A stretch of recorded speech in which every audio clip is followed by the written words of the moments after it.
O título dessa mensagem é Jesus é a Resposta, porque de fato Ele é. Eu queria convidar você a abrir a sua Bíblia comigo, no livro de João, no capítulo 1.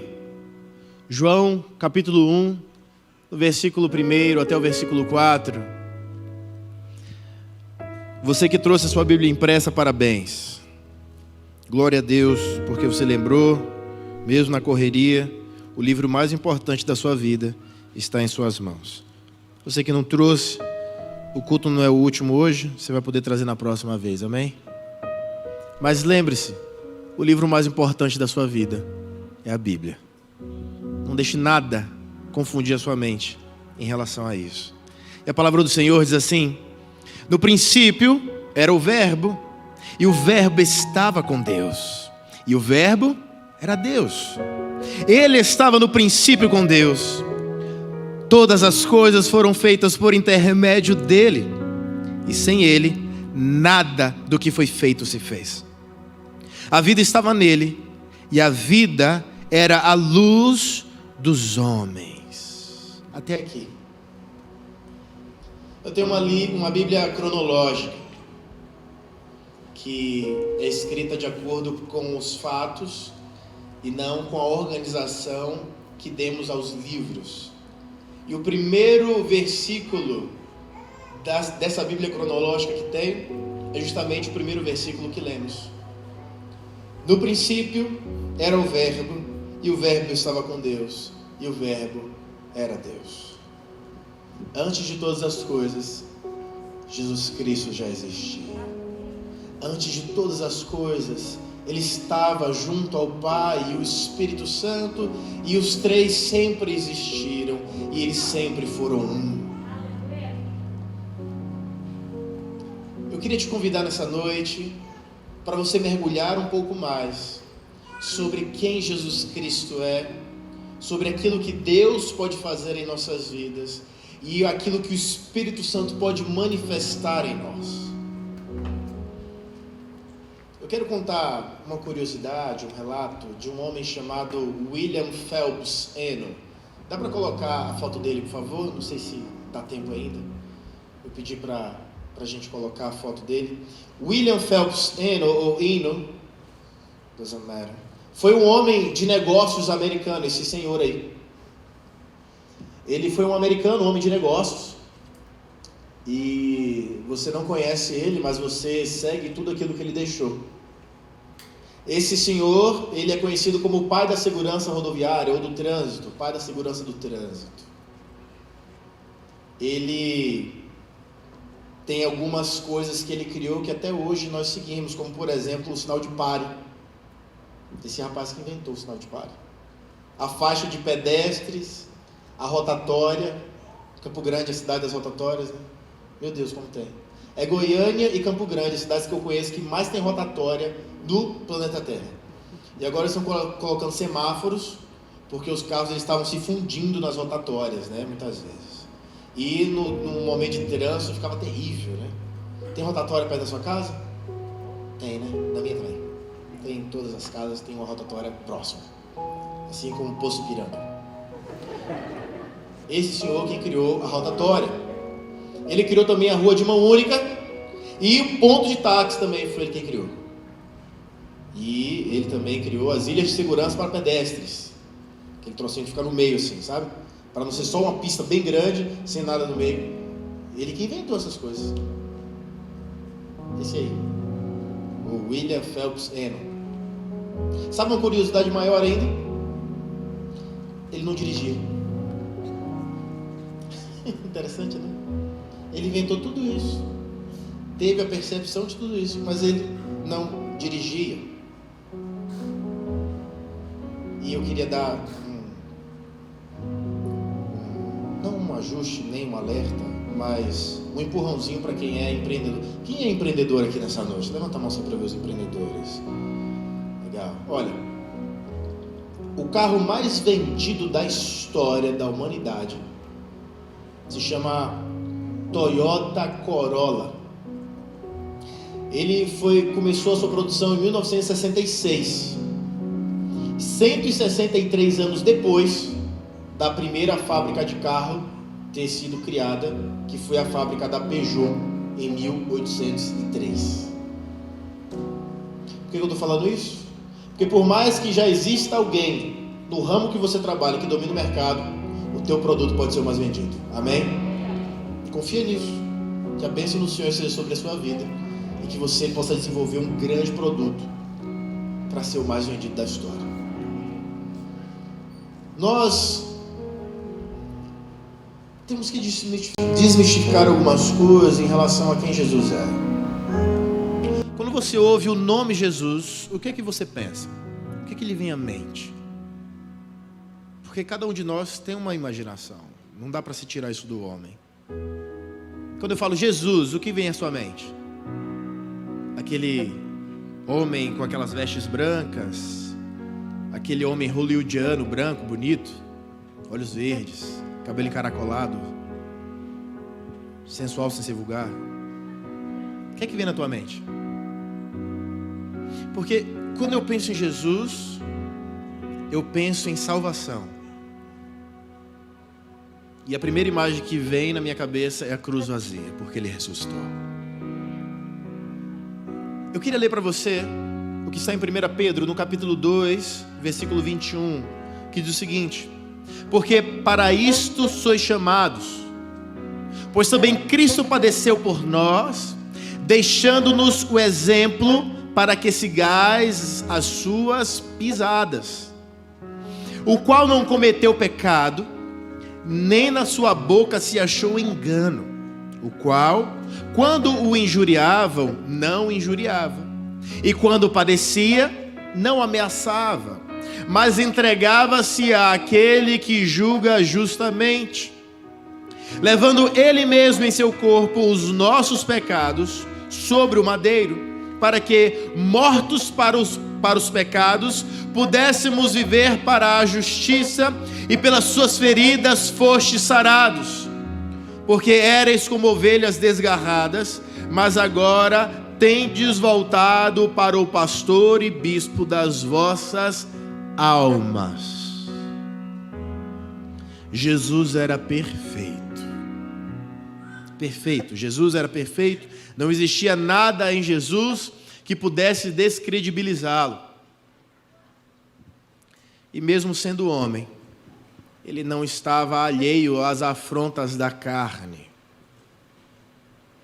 Eu quero dizer para você que a tua carência tem o tamanho de Jesus. Qual que é a tua carência hoje? Ou o que é aquilo que te faz sair do teu normal para suprir as tuas carências? Sexo, amizades, drogas, bebida, séries, jogos, qualquer tipo de vício. O que é que tem guiado o teu coração?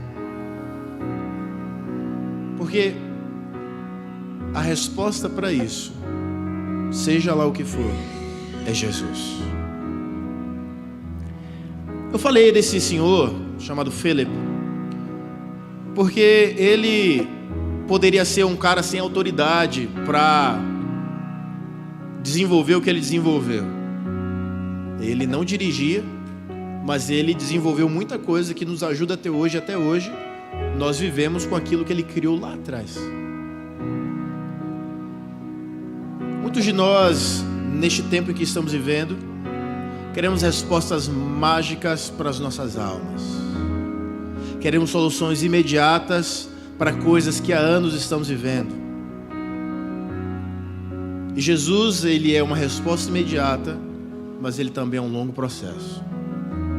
Eu quero que você entenda quem Jesus é.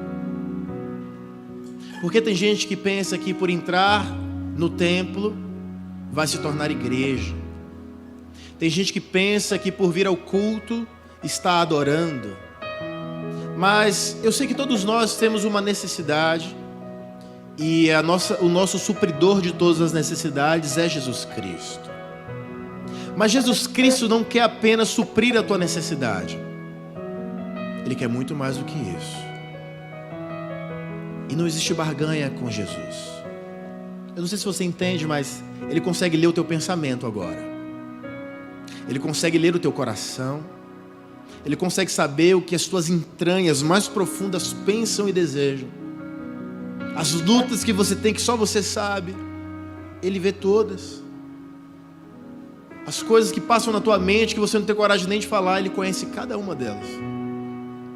Não tem como enganar a Jesus. E a chamada de Cristo para a humanidade não é para que eles se tornem frequentadores de igreja, mas para que eles se tornem a igreja, para que eles façam parte do corpo de Cristo. Nós queremos pessoas para seguir, que digamos, olha, fulano viveu aquela experiência, superou, então eu posso segui-lo, porque ele também passou por aquilo, então ele sabe o que eu estou passando. Eu, como pastor, não preciso ter passado pelo que você passou para saber que a resposta para isso é Jesus Cristo. Mas isso é uma questão de fé. Isso é uma questão de fé. Esses dias, mais uma vez, eu me meti numa briga na internet. Eu gosto. E alguém veio falar de religião, de religiosidade. Falei, cara, Jesus Cristo é um fato, ponto. Isso não vai ser discutido. Se até a ciência já reconheceu que Jesus Cristo existiu, quem não reconhece isso, eu não posso nem falar. Mas eu falei lá, apagaram o meu post. Eu vivo sendo bloqueado por aí. Eu e o Miguel. E às vezes eu chamo ele para brigar comigo. O Miguel tem mais tempo para ficar xingando o povo. Eu tenho que ir devagar. Mas a internet deu voz para os tolos. Os tolos estão por aí. Eles postam as coisas. É interessante porque você lê, aí você pensa assim, poxa, mas talvez seja verdade. E aí começa a confundir a tua própria mente. Você está firmado no quê? Quando nós vemos aquilo que Jesus viveu e quem Ele foi, Ele não passou por nada do que você passou. E tudo que Ele passou, você não vai passar. Jesus não teve problema com masturbação, mas Ele venceu a masturbação. Jesus não teve problema com bebedeira, mas Ele venceu o álcool. Jesus não teve problema com sexo, mas Ele foi puro. Eu não sei se você consegue entender. Eu não preciso ter sido alguém para ter autoridade em alguma coisa. Sabe por quê? Porque a palavra do Senhor nos diz que o poder supera a experiência. O poder supera a experiência. Olha o que aqui 1 Coríntios no capítulo 2, versículos 4 e 5 diz. E a minha palavra e a minha pregação, o apóstolo Paulo dizendo, não consistiram em palavras persuasivas de sabedoria humana, mas em demonstração de espírito e de poder, para que a vossa fé não se apoiasse em sabedoria dos homens, mas no poder de Deus. O que você está procurando? O que você busca? Nós aqui somos uma igreja. Nós vamos falar de Jesus até que Ele venha. Se você quer uma palestra, você vai em outro lugar. Talvez seja melhor, talvez seja mais imediato. Todos nós estamos num processo, tanto de desligamento de quem éramos, quanto de aperfeiçoamento em quem Deus quer que sejamos. A Bíblia continua dizendo o seguinte, em Atos, no capítulo 1, versículo 8. Mas recebereis a virtude do Espírito Santo, ou recebereis poder do Espírito Santo, que há de vir sobre vós, e ser-me-eis testemunhas, tanto em Jerusalém, como em toda a Judeia e Samaria, e até os confins da terra. Quando Jesus Cristo salva pessoas, Ele não lhes dá uma experiência passageira. Jesus Cristo entrega às pessoas um poder eterno e transformador. E talvez alguns de nós, quando pensam em poder, já pensam em manto, já pensa no xalamanai. Já pensa em cura divina. Olha lá o cadeirante andando. Ei, rabarabá. Viu aí, ó? Poder. O poder que Jesus Cristo te deu foi para vencer você mesmo. O seu maior inimigo é você. Quem te atormenta o dia inteiro é você. Quem te persegue é você mesmo. Quem te frustra é você. Porque você que cria expectativa. Ninguém cria expectativa por mim. Eu crio as minhas expectativas. E você também. O tamanho do buraco que existe nas nossas almas é o tamanho ideal de Jesus Cristo. Nenhum homem será 100% pleno e suprido em tudo que deseja, a não ser através de Cristo Jesus, o nosso Senhor. Pastor, mas a minha vida sexual está desajustada. O quanto você conhece de Cristo e da sua palavra? Porque a única coisa que consegue domar a alma do homem é Jesus Cristo de Nazaré e a sua palavra. Não tem terapia, é bom, mas não domina. Não tem aconselhamento com empresário, com coach, com nada. Porque quem criou a alma do homem foi Deus. E quem conserta a alma do homem é o próprio Deus. Jesus é a resposta para tudo. Tem gente que fala assim, olha, eu vou orar sobre tal assunto. E talvez alguém diga, mas a gente não precisa orar. Eu preciso. Eu preciso todos os dias. Isso não é um exagero. Porque todos os dias que eu acordo, eu continuo homem. Então todos os dias eu preciso da minha alma ser dominada. Todos os dias eu preciso que os meus desejos estejam aos pés da cruz de Cristo. Todos os dias eu preciso que Cristo preencha a minha vida. Todo santo dia. Ah, mas o senhor não é pastor? Eu sou, mas eu não deixei de ser homem para ser pastor. Eu não tenho asas. Ó. Tá vendo? Não tem. Tá quente hoje, né? Seco. Eu tomei 1 litro de água agora. 2 garrafinhas de quente assim, ó. Uma atrás da outra. Eu tô com sede de novo. Sabe o que é isso? Humanidade. Vai chegar o dia que eu não vou tomar água, que eu não vou comer, que eu não vou ter necessidade. Mas até lá, eu tenho que viver semelhante ao meu Senhor. Talvez você diga, pastor, olha, eu preciso ir para uma outra comunidade para encontrar aquilo que eu não estou encontrando aqui. Pode ir. Mas o problema está em você. E onde você for, o problema vai estar. Nós começamos a tratar, de um certo ponto, as igrejas como se fossem um produto. Igreja não é produto. Igreja é resposta para uma geração sem destino. Dentro dessas 4 paredes estão as únicas pessoas, obviamente contando com as outras igrejas que existem, que podem transformar a nossa cidade, o nosso estado e a nossa nação. Porque nós carregamos em nós a resposta para tudo aquilo que está desorganizado, não só nas nossas almas, mas no mundo. Eu vejo muito crente reclamando de algumas coisas e pedindo algumas respostas que já estão na Bíblia. Tem gente que já leu o livro do Senhor dos Anéis várias vezes. São livros enormes, maiores que a Bíblia. Harry Potter e várias outras trilogias de livros, séries, etc., que tomam muito tempo, mas não trazem nada, a não ser, mas você não leu o livro? Sabe esse tipo de gente? Ah, eu assisti o filme. Não, mas no livro não fala, no DVD não fala tudo que tem no livro. Ou no filme não fala tudo. Aí sabe o que o crente faz? Assiste as séries da Record, ao invés de ler a Bíblia. Assistir é bom, mas ler é melhor. Porque a leitura da palavra é o único momento no qual nós interagimos com o autor da Bíblia. O próprio Deus se faz presente.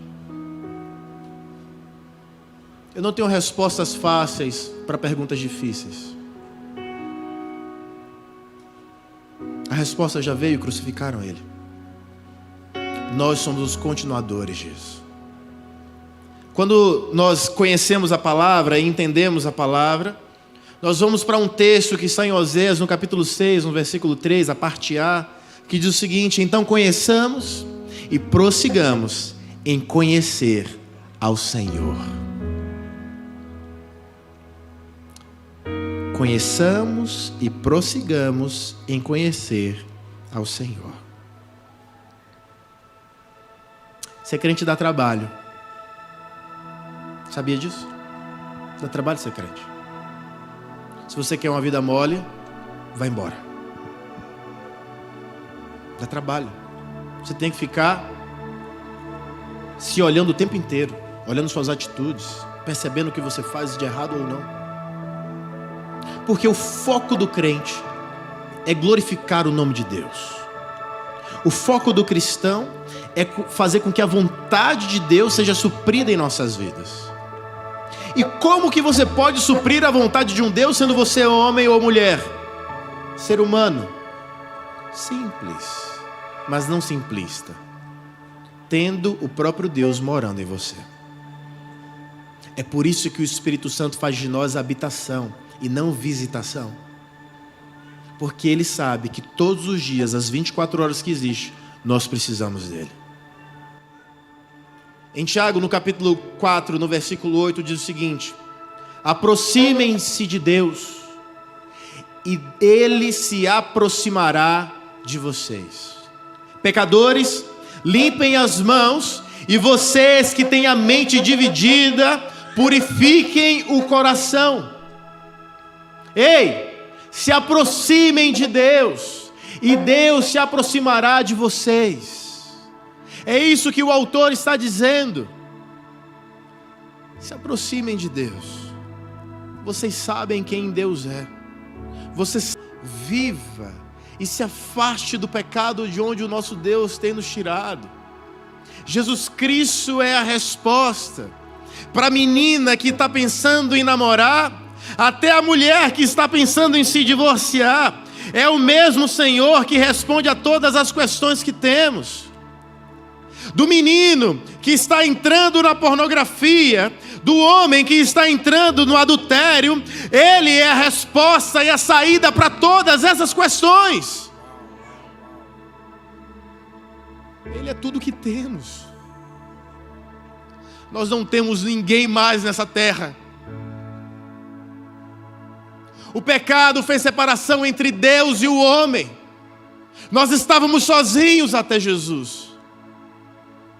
Nós estávamos sozinhos, abandonados, largados apenas com a lei.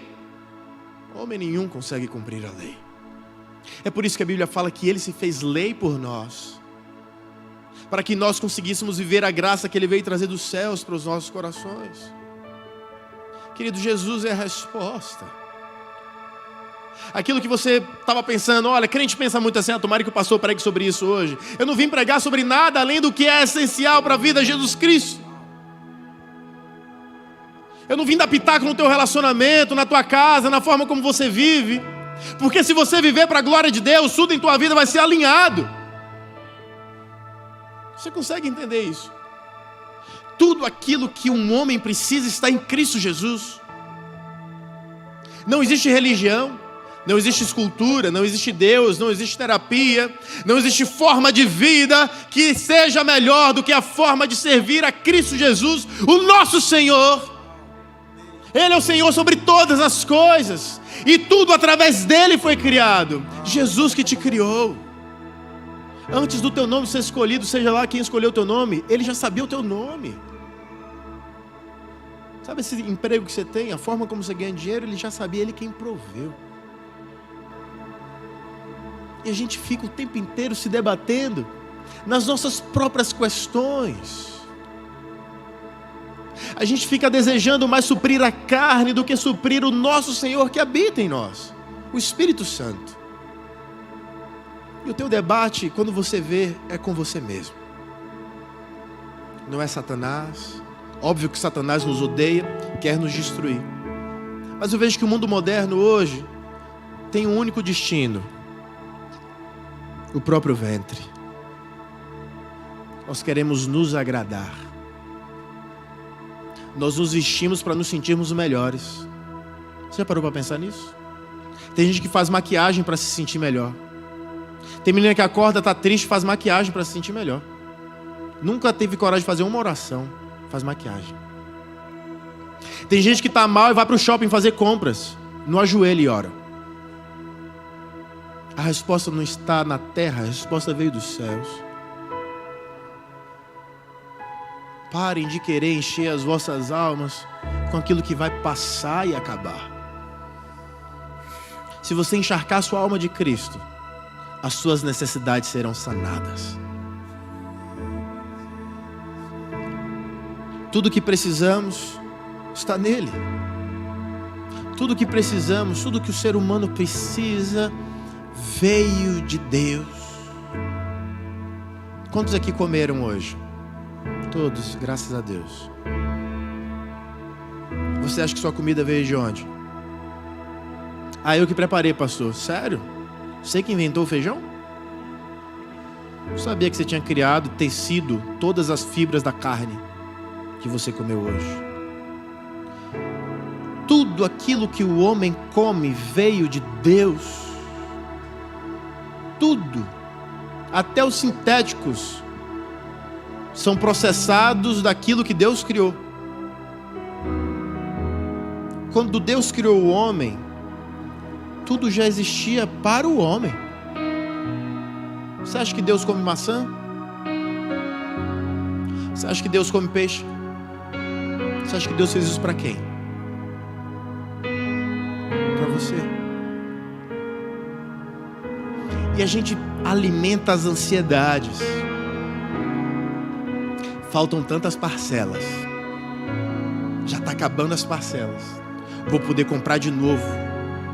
Quando que o cartão fica vazio para poder fazer outra compra? Quanto que é?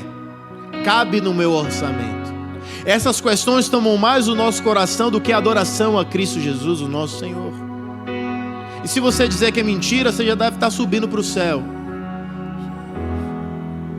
A gente se preocupa mais com isso do que com isso. Eu quero ler um salmo para você. Eu queria convidar você a abrir a sua Bíblia agora, por favor. Vamos abrir no Salmo 63. Jesus, o Senhor é a razão do nosso viver. Jesus, se não fosse o Senhor, eu não estaria aqui. Jesus, se não fosse o Senhor, o mundo não estaria do jeito que está. E o mundo parece ruim, mas poderia estar muito pior. Se não fosse o Senhor, Jesus, nós não teríamos fôlego. Se não fosse o Senhor, nós não teríamos chuva. Se não fosse o Senhor, nós não existiríamos, meu Deus.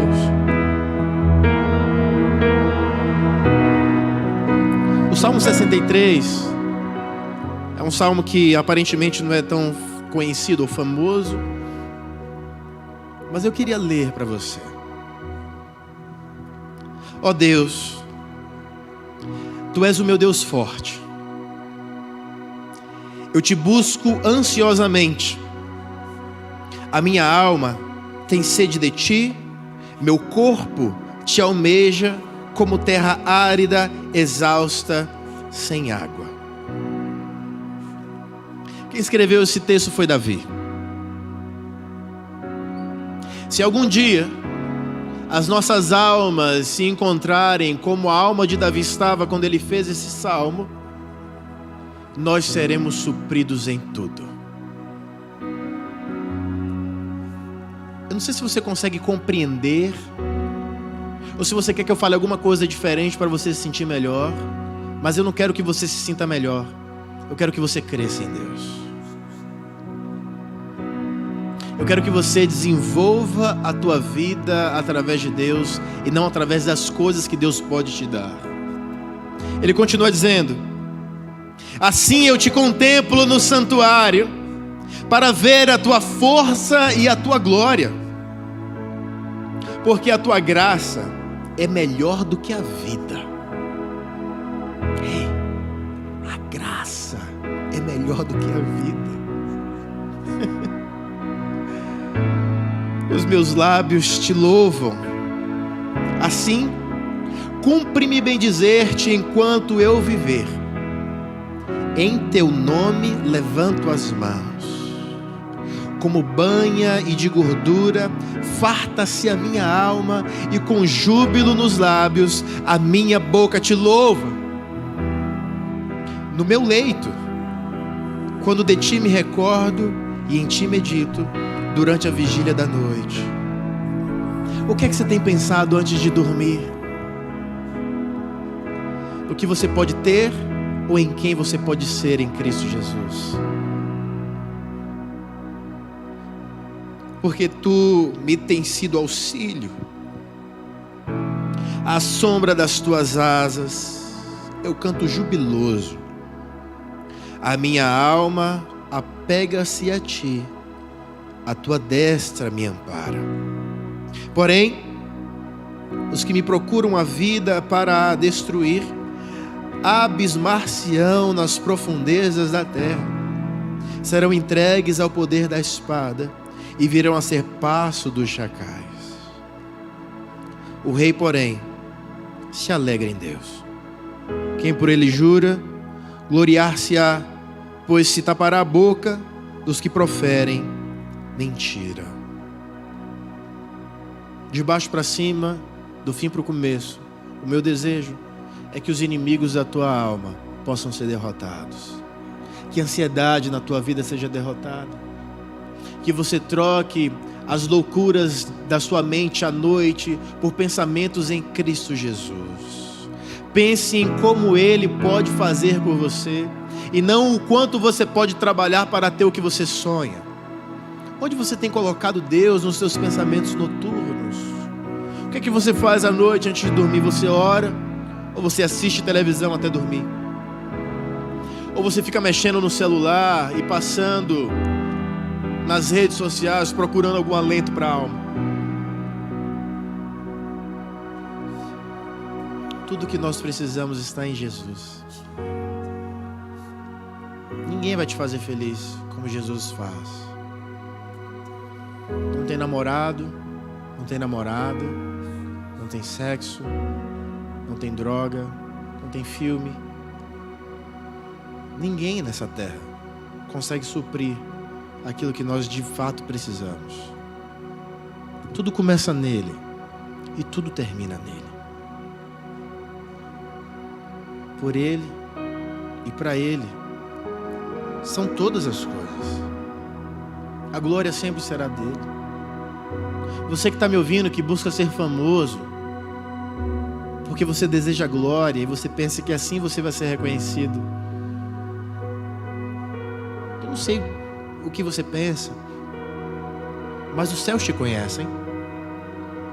E tem mais Deus e anjos nos céus do que tem gente na terra para te conhecer. E nos céus você pode ser famoso. Nos céus você pode ser famosa. Os anjos sabem teu nome. Eles torcem por você. Vai, arrebenta hoje, segunda-feira, vai acordar. Oh, acordou feliz. Postou um versículo bíblico. Uhul. Ninguém quer ver teus peitos. Ninguém quer ver tua nudez. Apenas Satanás. Jesus quer ver teu coração. Quando nós lemos: tu me tens sido auxílio, à sombra das suas asas, eu canto jubiloso. O que é que tem sido o teu auxílio hoje?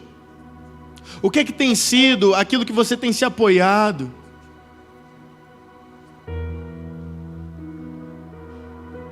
São tantas ofertas e todas vazias.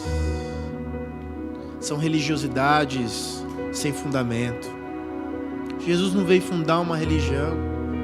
Jesus trouxe o reino. E nós vivemos para esse rei. E nós somos moldados de acordo com o coração do nosso rei.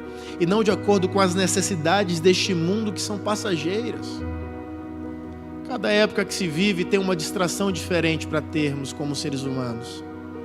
E todas elas são vazias perante quem Jesus Cristo é.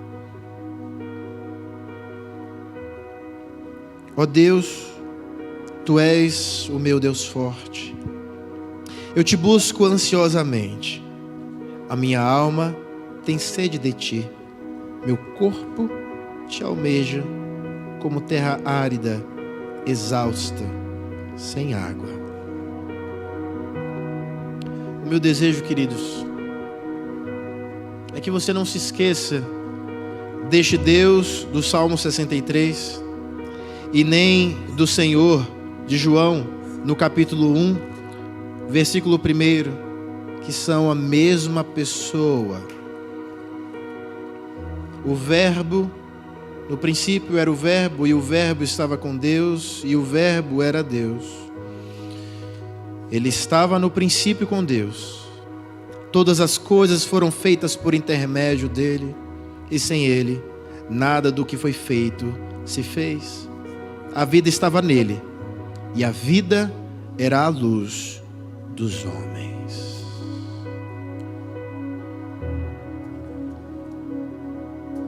Eu queria te convidar para orar neste momento. Talvez você passou por uma semana que você pode ter dito, foi tão corrida que eu não consegui nem orar. Deixa eu te dizer uma coisa que pode bagunçar um pouco a tua mente. Se você passasse uma semana e você dissesse o contrário, minha semana foi tão corrida, eu não consegui nem trabalhar. É estranho, né? Vão te chamar de tudo, preguiçoso, não gosta de trabalhar. Mas quem não gosta de orar é o quê? A gente não tem nome para isso. A gente tem nome para tudo, preguiçoso, vagabundo, seja lá o que for. Mas quem não ora é o quê? Fica de pé no teu lugar.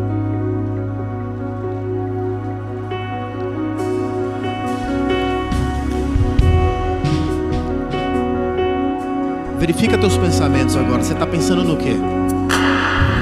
Você vai mexer em celular agora? Você vai ficar pensando no que vai fazer quando sair daqui? O que você está pensando agora?